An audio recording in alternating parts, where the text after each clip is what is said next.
Right, so we're doing some dung spreading, which is why the JCB is a mess.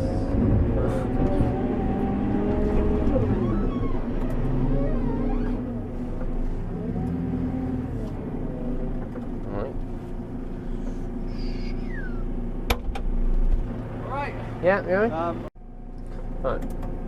Sorry about that.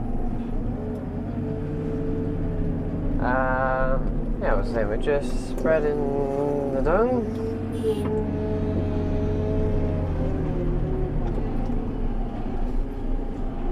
It's a little bit sloppy, this stuff.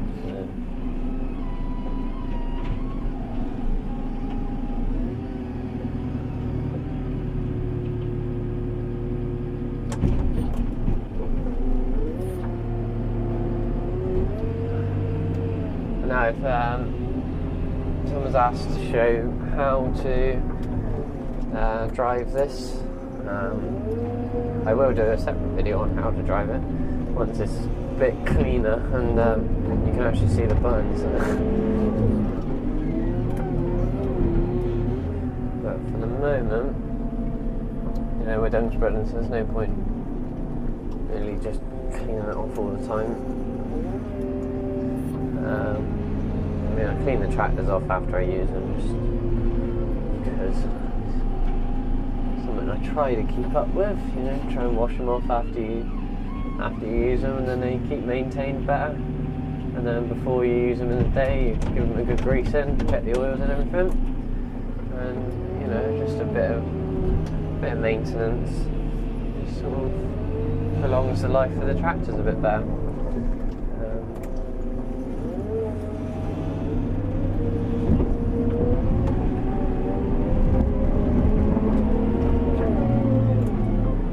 This is the wood chip that we had put down on the cow tracks, and yeah, because all the cows are now in, we've got to dig the tracks up and spread all of that onto the ground, and that'll get ploughed in and it will rot down by the spring, and then it will get ploughed in lovely and cultivate in the spring, get it replanted, probably get maize out there again. Yeah, it's quite wet out there at the moment already, so a bit of fun, a bit of wheel spin.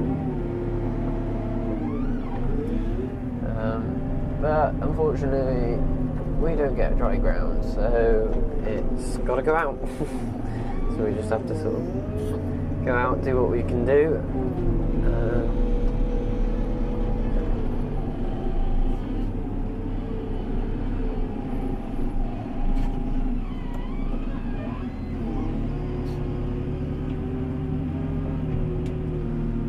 Yeah.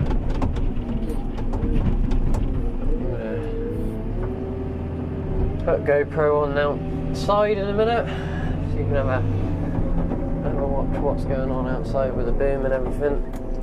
And yeah, then I'll get a bit of videos in the tractor and a bit of outside the tractor, and get a couple of videos going on the dung spreading. Tom here? What's he doing? No, he's alright.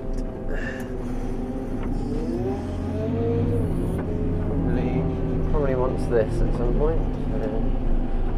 It's alright.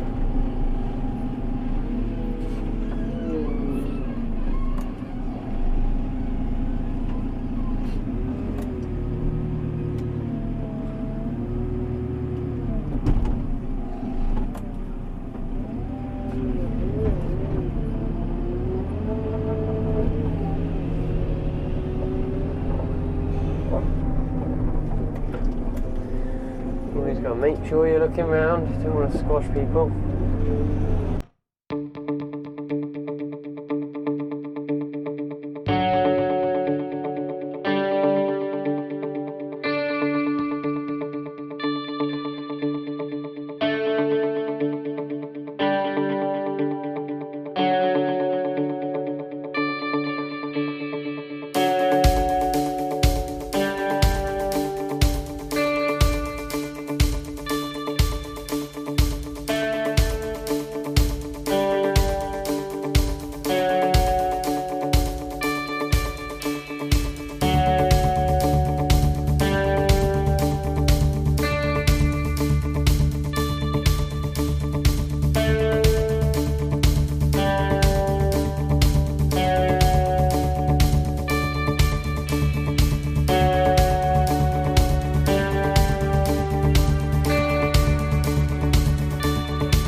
I don't understand is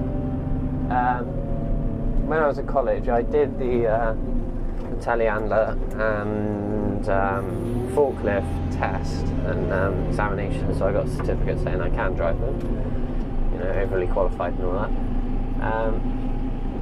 And every time in the test, every time you wanted to use the boom, you had to stop to a dead stop, put your handbrake on, then do what you wanted to do, and then take your handbrake off and go again. So it was a bit ridiculous, you couldn't get anything done. So like then, I would have failed because I put the boom down as I was driving. I mean, it seems a little bit daft to me, and you know, why are they making these tests like that if it's so unrealistic that no one's ever going to do it, and they're just testing you on something that's just pointless.